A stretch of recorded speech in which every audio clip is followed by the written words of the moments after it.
On today's show, Laura Heywood interviews Broadway actress Shoba Narayan. Welcome to Laura Heywood Interviews. I'm Laura Heywood, just off a triumphant run as Eliza Hamilton in the national tour of Hamilton, an American musical, followed by celebrating her wedding in a fete worthy of the movies. Shoba Narayan has returned to New York, and New York is celebrating, specifically celebrating at the Greenroom 42 inside the Yotel on 10th Avenue and 40th Street, where Shoba will be performing for one night only in her solo show, Places, which will use the songs of Ingrid Michaelson, Coldplay, Beyonce, and more, yes, including Hamilton, to tell the story of her 2-year journey across the country and what it means to find home.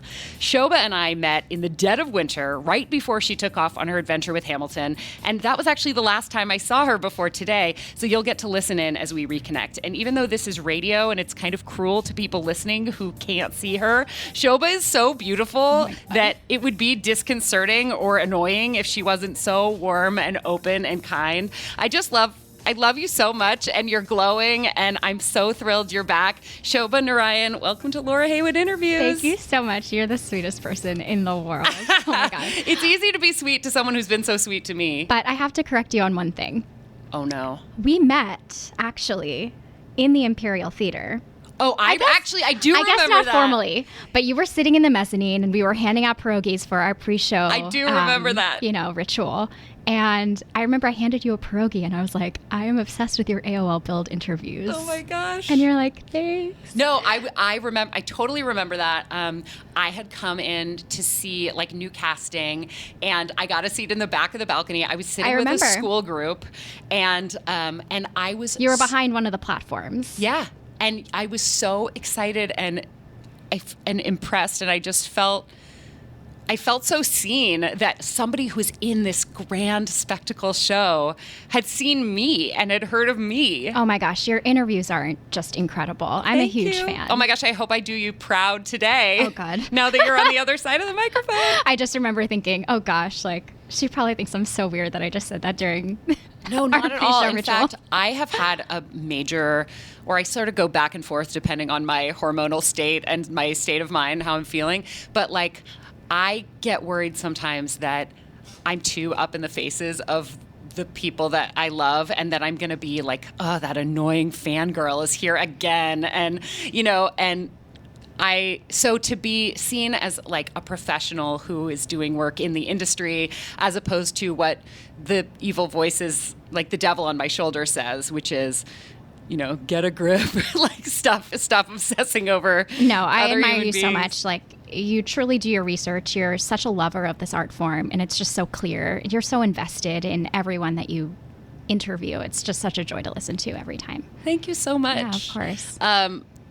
I gave you a little gift off stage. I wasn't going to talk about it, but when you said, I can't believe I just said off stage. Speaking of research. I know. Well, I didn't even remember that I had posted it on Twitter, but I guess I wrote a tweet about being back in the city and how surprised I was that there were Taco Bell cantinas literally on every corner now, which is kind of amazing. Taco Bell has and Taco Bell does not promote this podcast, by the way, so this is a free commercial for them. But if they want a partnership, I know, seriously. I'm available. We both are. Maybe we'll do a little Taco Bell web series or something. But Shoba had tweeted, where did all these Taco Bell cantinas pop up from while I was gone? I'm so excited. Hashtag fire sauce. So I just popped into the one around the corner and brought her some fire sauce.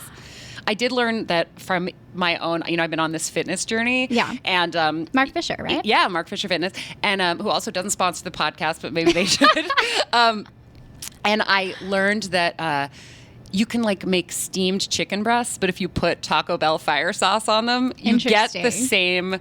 It's just as satisfying and much healthier. Interesting. Mm-hmm. I should try that on tofu. Yeah. The vegetarian version. You have some great vegetarian food content on your social media. Thank you. Yeah. It's all I eat, so, Yeah. Well, you had the opportunity to travel the country and, did you seek out the vegetarian and vegan restaurants? I was just telling you earlier, I don't think I'm particularly skilled with Twitter, but where it really came in handy for me was, in every city I visited, one of the first things I did was find someone who could do my eyebrows or all of the maintenance things that I had to like find from scratch in every city.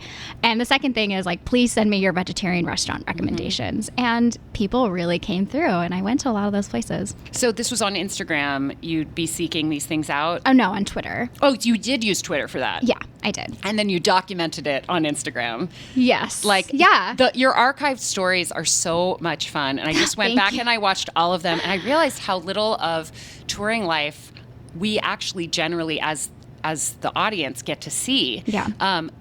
One thing that's so obvious that never really occurred to me was that every theater space is different, and it has to be teched again every time. Yeah. It's not like you just like set down the set and you know exactly what to do, because sometimes the theaters have built-in entrances and exits, or the space is deeper or shallower.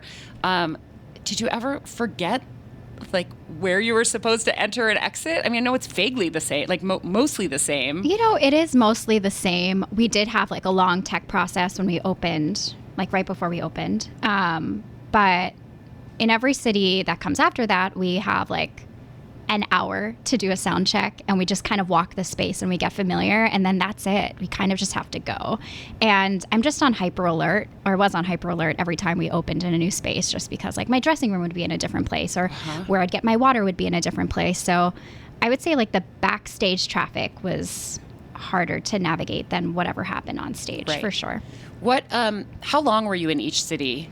A couple weeks or a couple days? Oh, we had long sit downs, so or long-ish. So I think the shortest being 3 weeks, longest being like 6 weeks. So you could get to know the city a little bit, yeah, and settle in just in time to get just back on in the road. time to like get up and leave again. I've talked to people who've gone on tour with rock bands and are literally in a different city every night. Yeah, that's and crazy. They wake up and they're like, I don't know where I am right now. I literally don't know what city I'm in. But it doesn't sound like you had that experience.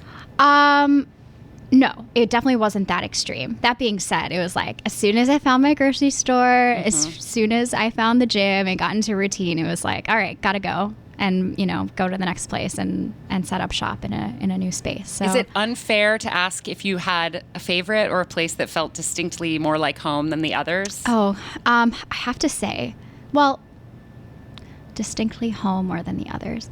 I always feel kind of like an alien when I'm on the West Coast. For some reason, I just feel like I'm in the wrong time zone. So I have to say, when I went to our first East Coast city after being on the West Coast and like middle of America for like a lot of the year, I felt strangely at peace because I felt like I was in the right time zone. Yeah. It's very weird. I mean, New York does feel like the center of the universe. It is the center of the universe. And when you're 3 hours behind, I mean, I grew up on the West Coast, and so it seemed normal. Right. But now when I go back, my family's still there. My parents still live in the first house I ever lived in when I was born. Like, I'm very, very comfortable there. But I'm also like, everybody's talking about what's on TV 3 hours from now. So I totally get that. But now you're back. I'm back. I'm so happy. Yay. Yeah. Tell me about the show that you're doing coming up this week, this Friday the 13th, right? Uh-oh. Uh-oh. I didn't realize that. Friday the 13th. Well, hopefully everything goes smoothly. I think it probably will, because that's superstition. And as long as you don't say the name of the Scottish play while you're there on the Friday the 13th, you'll be fine. So I'm back in the city. I'm doing this solo show over at the Greenroom 42. And the first time I had done a solo show 2 years ago, I had talked about my road to Broadway. And this time around, I figured, I had these two pretty significant things happen in my life recently. And I have a lot to share. And I have a lot that's in my heart. And I thought I would share some stories and lessons that I learned along the way. So I will be talking about, going on tour with Hamilton and what that process was like. And also like planning this huge Indian wedding at the same time. That wedding, which I only know from your social media, from like your Instagram stories, was like something out of a Bollywood movie.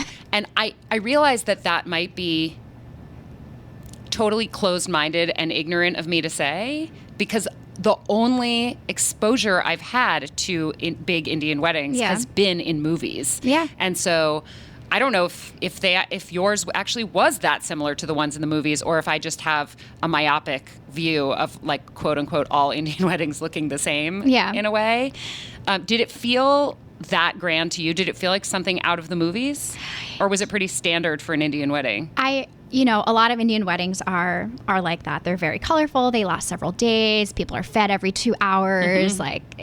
There's just a ton of family and dancing and entertaining each other. So that I feel like is pretty, standard across the board for Indian weddings. But I think the nice thing about social media is I have people who want to learn about what it is that goes into it and what it looks like and what it might feel like. And it was just nice to share that part of my life, especially being, I grew up in a very non-diverse community where I feel like it was almost uncool to share things from your background and nuances from your culture. And I feel like it's really nice to be in this position now where I'm being like embraced for being different and people are curious to learn more about our customs. So I wanted to use my social media to kind of like highlight the beautiful things that happen in my culture. Yeah. So yeah. You grew up in Pennsylvania, right? I grew up in Pennsylvania. And so when you say non-diverse, you mean it was mostly white people, right? Yeah. Not that you were growing up in an Indian culture where you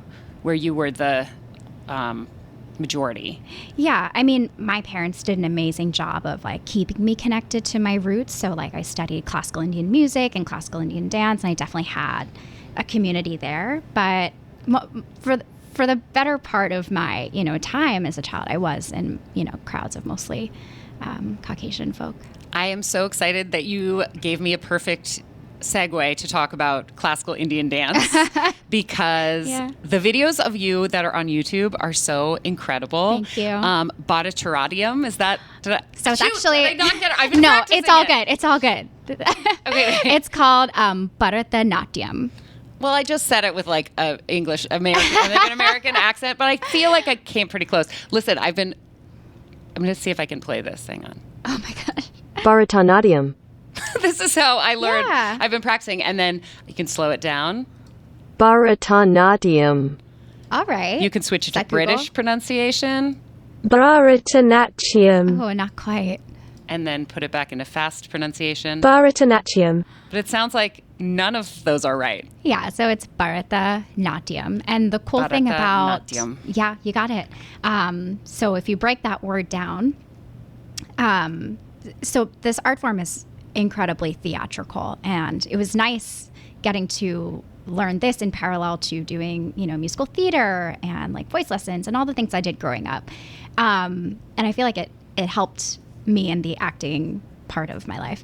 Definitely. Mm-hmm. So Ba actually stands for Bhava, which means facial expression. Ra stands for Ragam, which is the melodies, the Indian melodies that, we sing or we dance to. Tha stands for Thalam, which is the rhythm, and Natyam means dance. So these are all, that's like the Sanskrit breakdown of that word. Wow, cool. So it's almost like, it's like a portmanteau of a whole bunch of different words shoved together to make one word. Yeah. Well, it's a beautiful art form. It's gorgeous. And you have hundreds of thousands of views on YouTube of yourself dancing these dances that are just not like anything that I've ever seen on Broadway. I missed what was it? Bombay Dreams. Mm-hmm. I didn't ever get to see that. You know what? I never got to see that Really? either. Yeah. I, for some reason, I mean, we did travel to New York quite a bit to see musicals, but for some reason we didn't make it out for that one. But I don't think that there was classical Indian dance. I'm sure someone who is more familiar with the show can let me know. But I think it was more Bollywood based, and that was like, if you compare ballet and Bharatanatyam, I would say ballet and Bharatanatyam are two, let's say like hip hop and Bollywood. Did I do that right? Yeah, I think so. Yeah. Yeah, Like you're so it's saying more that like you're saying Bharatanatyam is Classical. It's classical like ballet. Yeah. And Bollywood dancing is more like breakdancing or hip hop.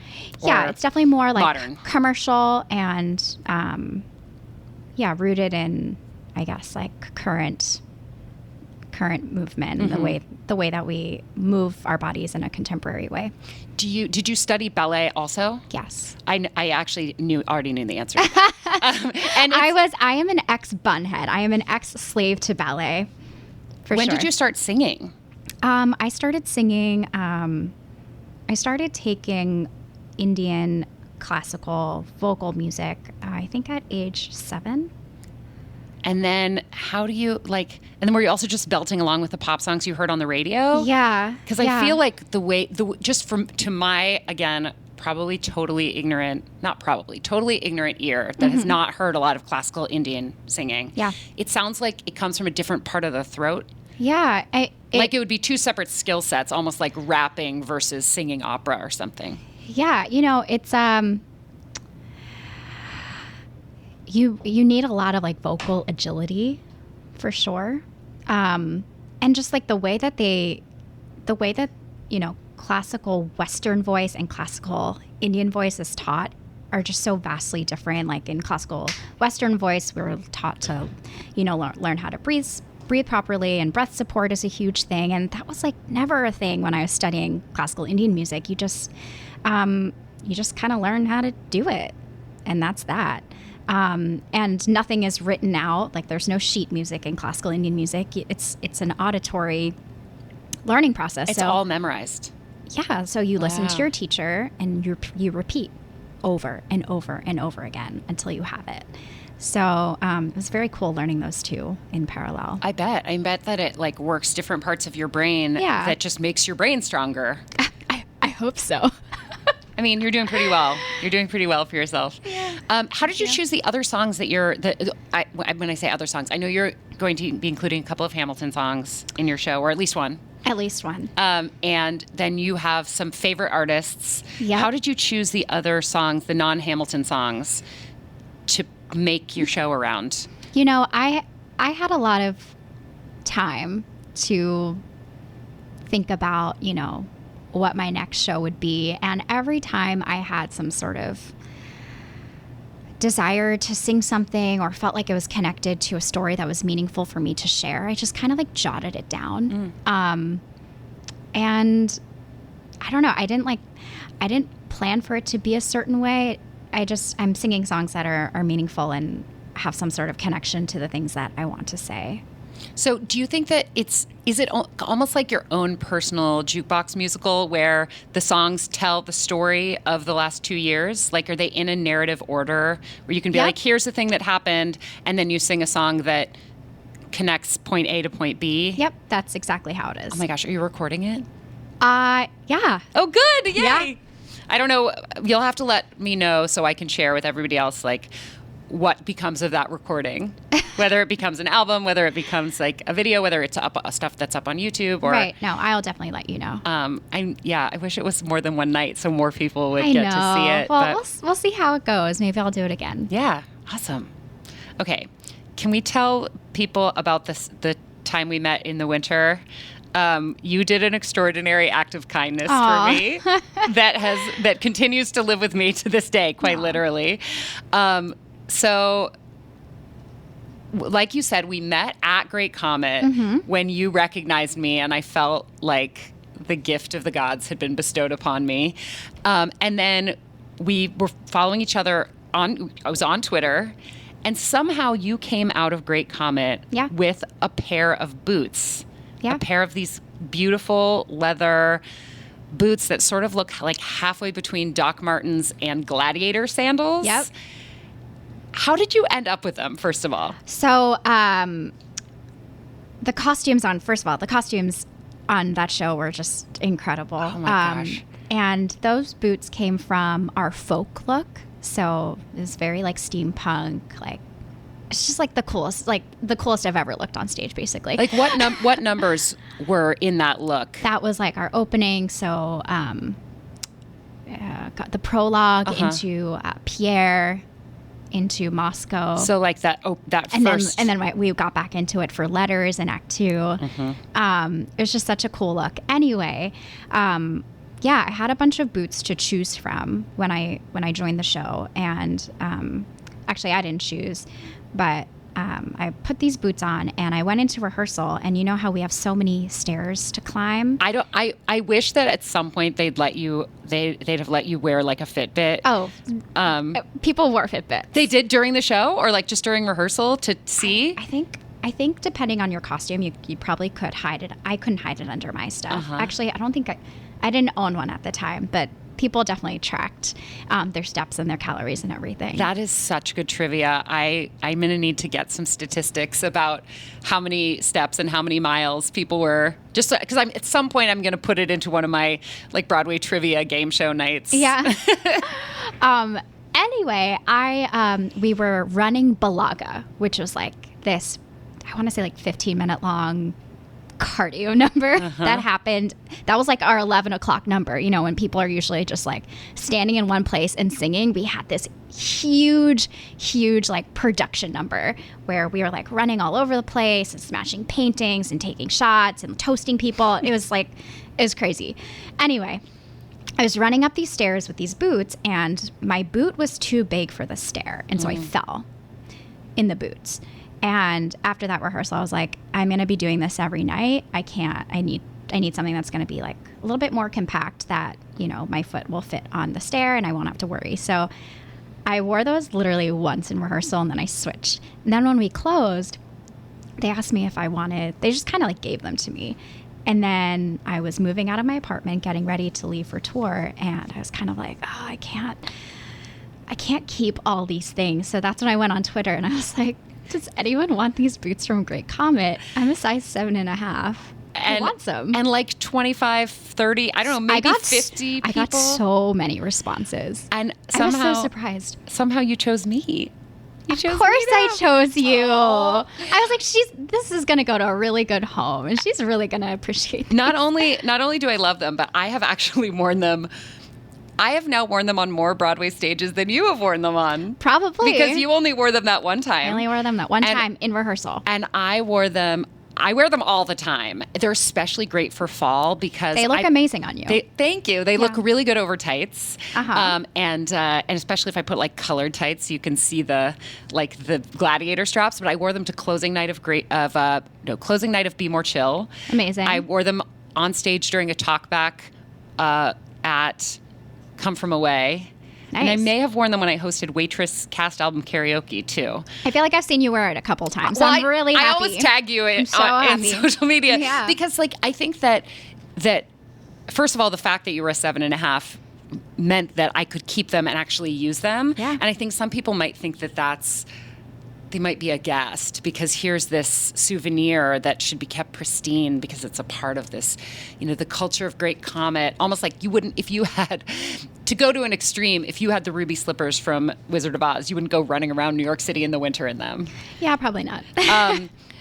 But to me, there's something even more special about getting to experience the city in a piece of Broadway. Yeah. That like I'm in Broadway all the time, and now I'm in Broadway in a different way every time I slide on those boots. Yeah. And I always think of you, and even though we haven't seen each other since then, which was like 2 years ago. Yeah.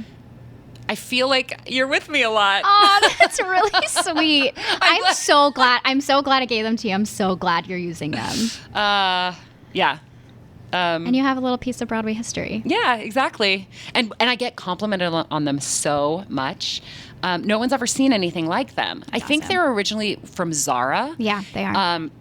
But they have that same soul, like a Doc Marten, that does go out. Like I can see how that would make your foot like 2 sizes bigger. Yeah, it made my foot on way the too outside. Big. And so yeah, and I'm always like, actually, funny story about these boots. And awesome. I'll keep them forever. Yeah, I got to take a couple things away from that show. So I have my Natasha shoes. I have the boots I actually did wear in the show.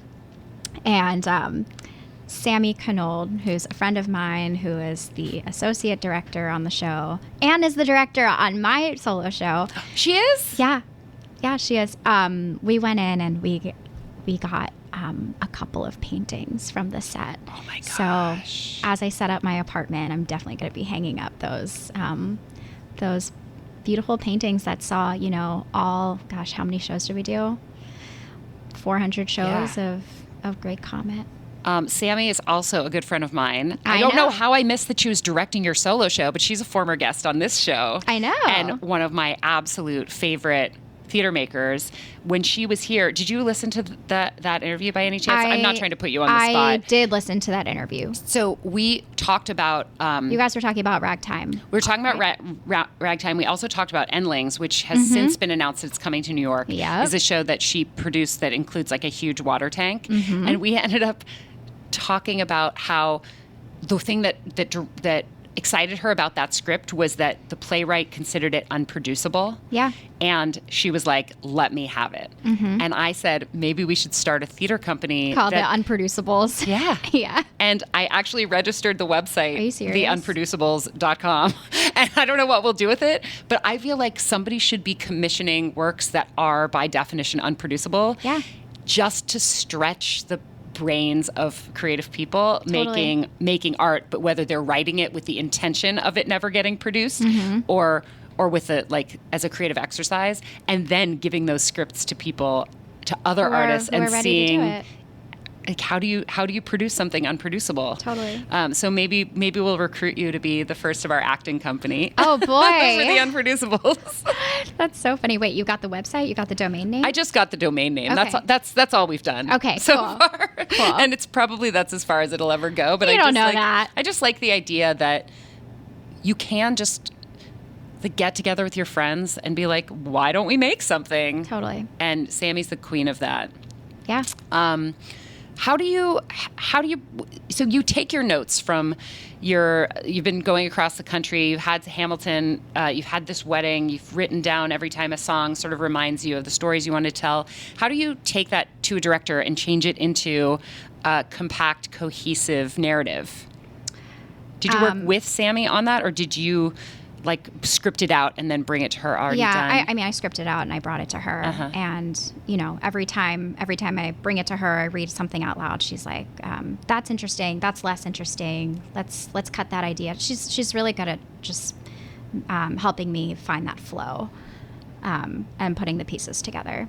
That's so great to have friends who can also be collaborators, who aren't afraid to be like, I don't like this part. Yeah. Like, or move it around like this, or in service of the project. Yeah. That I want people to speak that frankly with me in my regular life. I'm super lucky I have her in my life. I hope everyone finds, collaborator friends just like her. Yeah. No, she's been amazing.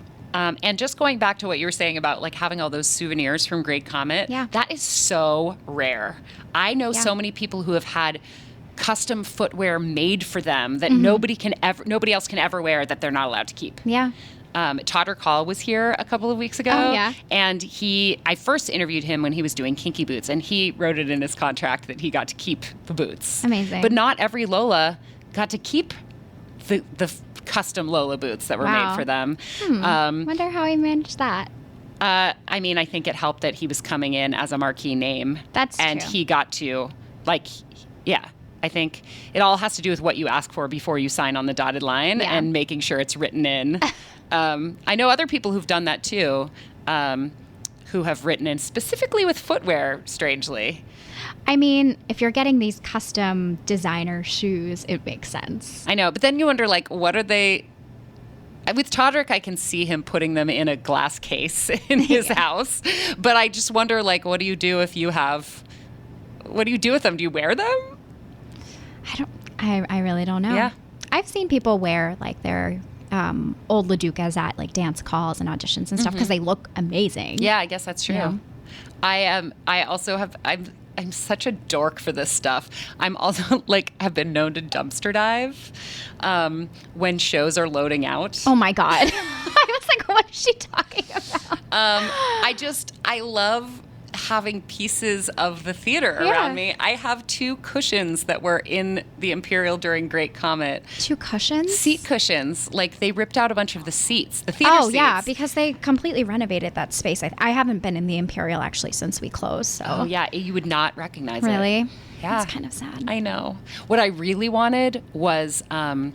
they at the Broadway flea market, which is coming up again, a couple years ago, they had a bunch of the lighting fixtures from Great Comet for sale. They're selling those? Well, oh wait, I think they sold one, right? yeah, but they auction them off Right. for thousands and thousands of dollars. I think it sold for like, I don't, 85,000. I mean, it was something crazy. It was like, or maybe that's the total they made that year. Yeah, I it don't could know, be. some like insane amount. I was able to get at that flea market. For a mere $100, I got. It's like a grate. It's about the size of, I don't know, like a VHS tape. I'm going to just use a really out-of-date reference. But it's a grate that went over like a hole in the stage. And it's this beautifully gilded gold color. Gold, yeah. Mm-hmm. And it sits on a windowsill and filters the light in through all the shapes. Oh, that's pretty. And it's really pretty. And I just like having pieces of the shows that I love. Yeah. Not necessarily the posters and playbills, although I have those. I don't really display them. Yeah. I just like to have things that you don't necessarily know where they came from, but there's something theatery and arty I about love that. them. And then, I have a like the boots in my closet, which is sort of a wearable extension of that. Yeah. How are you feeling? Are you like, you've just gotten through this couple of years of really intense work, really intensive personal stuff. Yeah. Are you able to relax a little bit now? Or Yeah. will you be after you get through this show? Yeah, I'm so happy that I made it through these 2 years. I'm excited. I'm a little tired, but I'm really excited for whatever comes next in my journey. I try not to ask people who have just finished or are still working on big projects, like, what's next for you? Because it's like, oh my gosh, just give me a chance to breathe. Yeah. So instead, I like to phrase it like, what are you excited about doing now, personally or professionally or otherwise, I guess. And it could be, I have a friend who, in a break between jobs, began fostering kittens, and like that's what we talked about and I know other people who are excited about travel, and I know other people who are just excited about taking a nap every day. Yeah. And I'm curious as to what like gets you up in the morning or keeps you in bed in the morning if it's naps that you're excited about. I think in the past 2 years, I've been doing 8 shows a week of someone else's work, and I think now having this time, I'm really interested in creating more work of my own and putting my own stamp on it, and having that confidence that it is good, and I'm ready to share those things. So that's kind of where my head is at right now. You made history with Natasha Pierre in The Great Comet of 1812 as being the first South Asian actor to play a leading role on Broadway since Bombay Dreams, which was specifically cast that way. And one thing that going through your social media again, like I was so struck by a lot of the fan art that people drew of you as both Natasha and as Eliza. And that, I think that I'm trying to think of the right way to articulate this. Like you are their only Eliza, and you were some people's only Natasha. And you weren't like the brown Eliza. You were Eliza. Yeah. And you will be with them forever in that way. And that just the number of, I was going to say children, but people in general who are seeing, I mean, that's the story of Hamilton in general, right? Is all these people of different ethnicities playing the founding fathers and mothers. But I think there's something especially wonderful about the fact that you've gotten to do this in 2 very visible, iconic roles. Yeah. I still can't believe it. There was a time when I thought I was never going to get cast in a lead in a Broadway production at all. I thought there was a time I thought it'd be ensemble. And there's nothing wrong with being in the ensemble. I've loved being in ensembles, but just like getting to play these 3-dimensional women and being cast because I am different has been life-changing to me. Hopefully casting continues to cast based on like a person's essence, rather than like a kind of like a cookie cutter type. I think we are headed in that direction, but I'm super lucky that, back to back I got to do these incredible shows. hopefully I get to do another at some point. I wish Waitress was staying open long enough I for you know. to play Jenna. You would just be the perfect, like, I can just see you in that role so perfectly. I just saw the show, I think a couple months back when I came back to the city, and I was blown away. Who did you see as Jenna? Shoshana?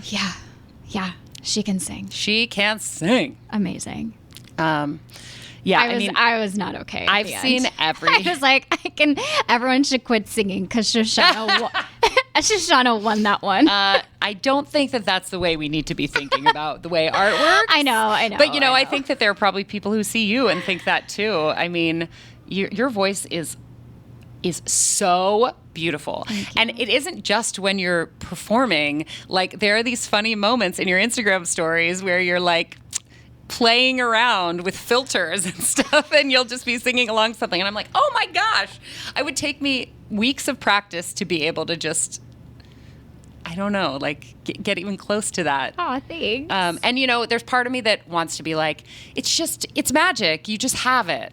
And then I go, I can't think about it that way because I also know you've been working since you were little. Yeah. And I don't mean professionally working, although maybe you have. I don't know when you started professionally working, actually. But I know you've been taking lessons since you were 7. Yeah. So It's practice. Yeah, and I think that there's something that while we as a species like to say some people have got it and some people don't, that's actually a disservice to people who have worked their whole lives to look like an overnight success. Definitely. Or to look like a natural. Mm-hmm.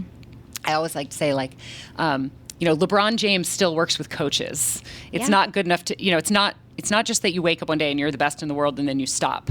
You have to, it's training, it's work. You have to continue training. But it's, whatever it is, what you were born with some of it, you worked for some of it, you honed it, and it's you're just remarkable. Thank you. And I can't wait to hear your voice on non-musical theater songs at your show at Greenroom 42. Yeah. And I think about the voices of the artists I know are included, Ingrid Michaelson and Beyonce and Chris Martin of Coldplay, and how different those styles of music are.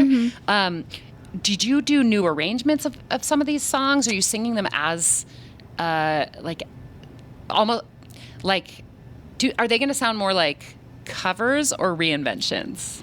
A little bit of both. The Coldplay part of the show is an arrangement. I'm definitely not trying to sound exactly like the artist who created the song. Actually, one of the songs was rewritten. Do you want to know? Should I tell everybody what Yes. Is it Ingrid's? No, it's Ariana Grande's, actually. Oh. When I heard Thank You Next last year, I was like, wait a second. This would be amazing if it was sung through Eliza's eyes. So I rewrote the song. I just got goosebumps. And I'm singing it as Eliza.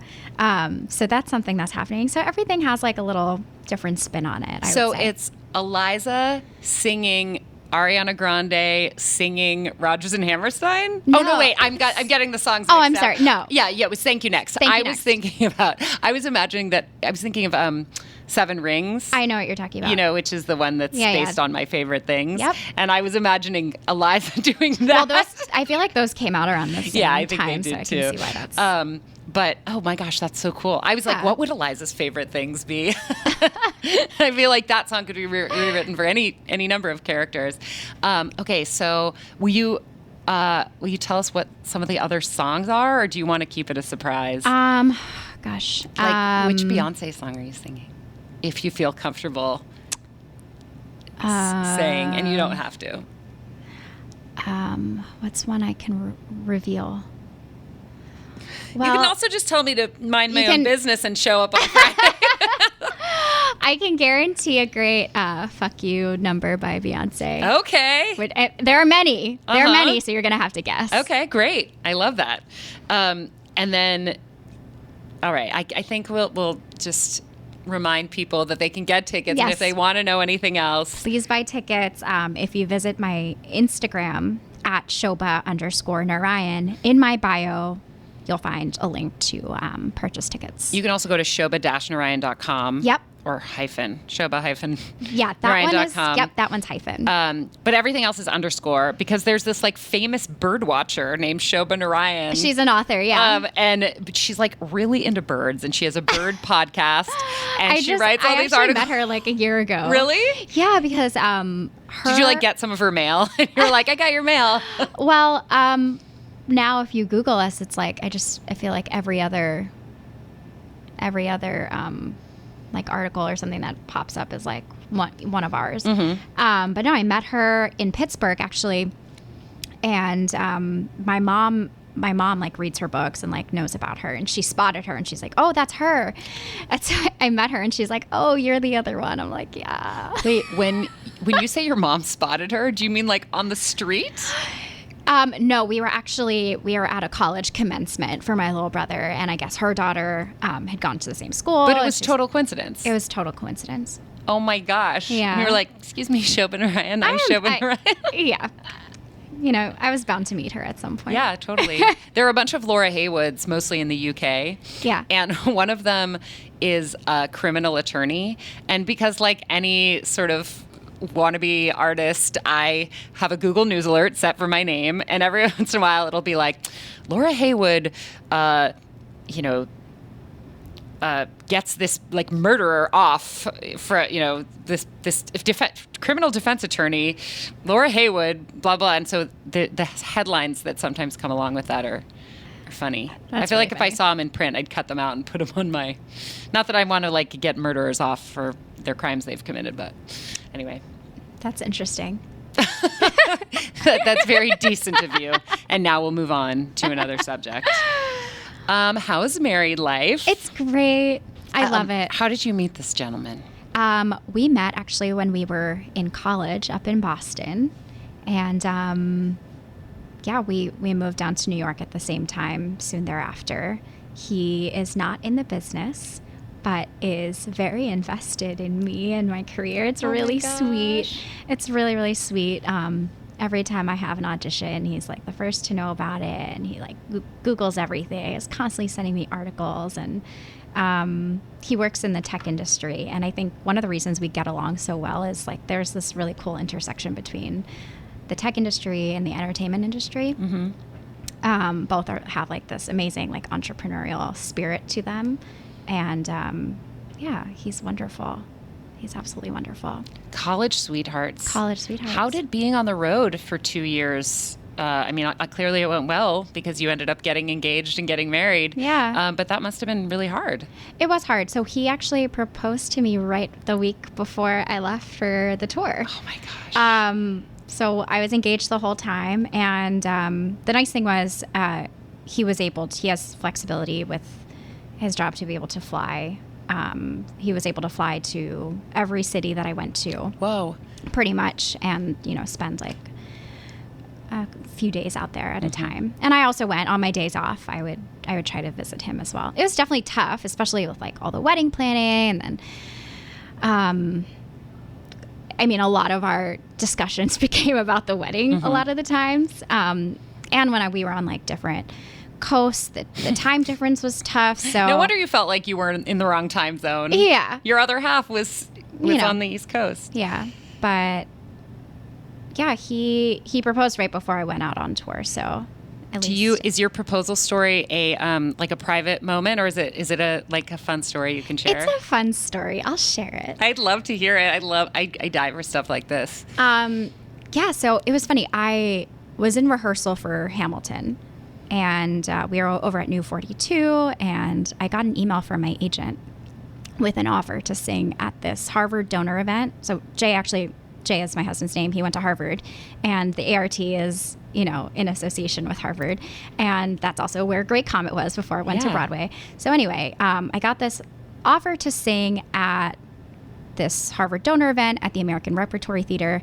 And it was like, I want to say a Thursday I got this email. And the event was on Sunday. So I didn't have a lot of time to think about it. So I was like in rehearsal constantly, or like when I was at home, I was packing my bags. Mm-hmm. But getting rid of your boots. Getting rid of my boots, getting on Twitter and getting rid of my things. But I heard that the Obamas had been in attendance in the past. So I was like, duh, like that's a really fierce way to spend, my last day off. I'll go and I'll sing, I'll meet them, I'll be cool. And then I'll come back and I'll finish packing. I'll be totally fine.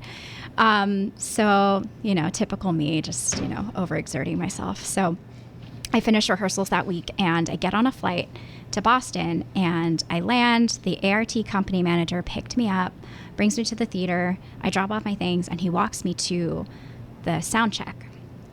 And as we're walking through Harvard Square, he hands me this iPad and he runs into Starbucks. He's like, I have to pick up this coffee order for Diane Pauls and the full team and everything. I'm like, okay. So I'm like so tired. I'm like trying to warm up my voice. He gives me this iPad and I press play and it's this trailer. It has like the Harvard emblem, like the ART like logo pops up. And then it says like the Creative Artists Award 2017 past recipient, like picture of Obama flashes across the screen, and it just says, just kidding. Instead, I'm going to take you down memory lane and tell you the story about two kids who fell in love here like 5 to 6 years ago. Then all these pictures of us start flashing across the screen. Oh my gosh. Ingrid Michaelson's You and I starts playing and my knees just buckle. Thank God I had a brick wall behind me. And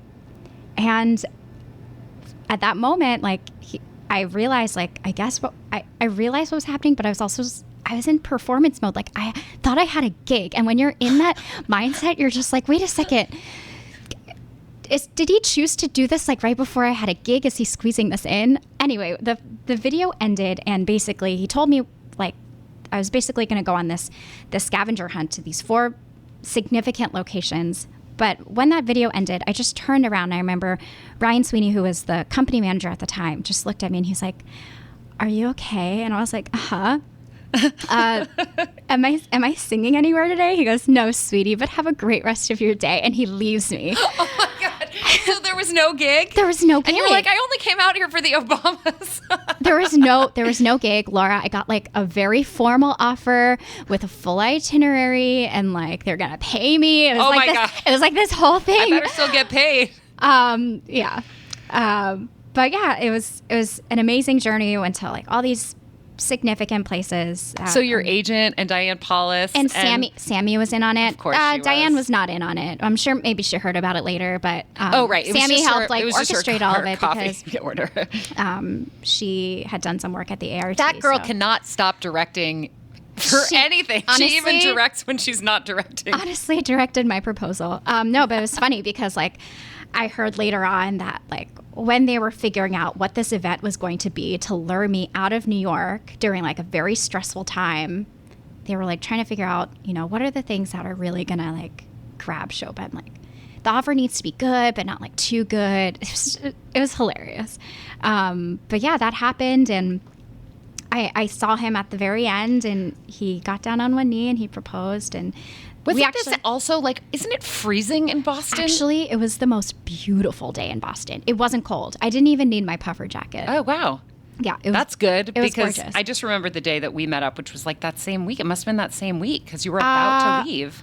I might have been engaged by the time I saw you. Maybe not. I don't remember. Well, I just remember that it was like the most ugly, snowy. I was very surprised. I came prepared with like my puffer jacket and everything, but it was actually just the most gorgeous, surprisingly warm day in January in Boston. You went to these places that were significant to you guys, and then at the end, he was there with a ring. Yeah. Who's making a movie out of this? He had also like worked with an artist to create.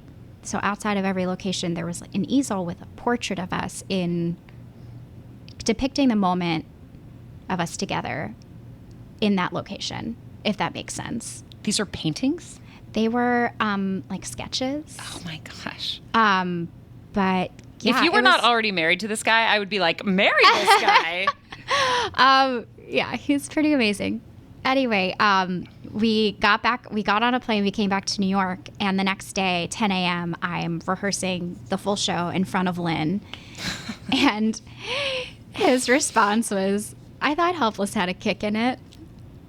Isn't that sweet? Yes. But yeah. And I bet you carried that through every performance of Helpless you ever did. It was very cool. I felt like I was getting married every night. So I was like, oh, this is great practice. The wedding on stage in Hamilton does not look the same as the wedding that you ultimately had. I couldn't believe how, I guess every bride is sort of performing, but you were really performing. Yeah. You did danced. like a full dance concert I did. at your wedding. Yeah. Is that standard, or is that because you're a classically trained dancer? Oh, we have this night that happens usually before the wedding ceremony happens. It's called the Sangeet. And the whole point of that night is to entertain the bride and groom. And a lot of the times the bride and groom do something to entertain everyone that came. So, I went up there and I did a dance with a bunch of my classical Indian dance friends. But I definitely felt like I was on that weekend. I felt like I was doing a 10-show weekend. I seriously crashed after the wedding happened. I don't know how non-Broadway performers are Indian brides. Because they don't have the endurance.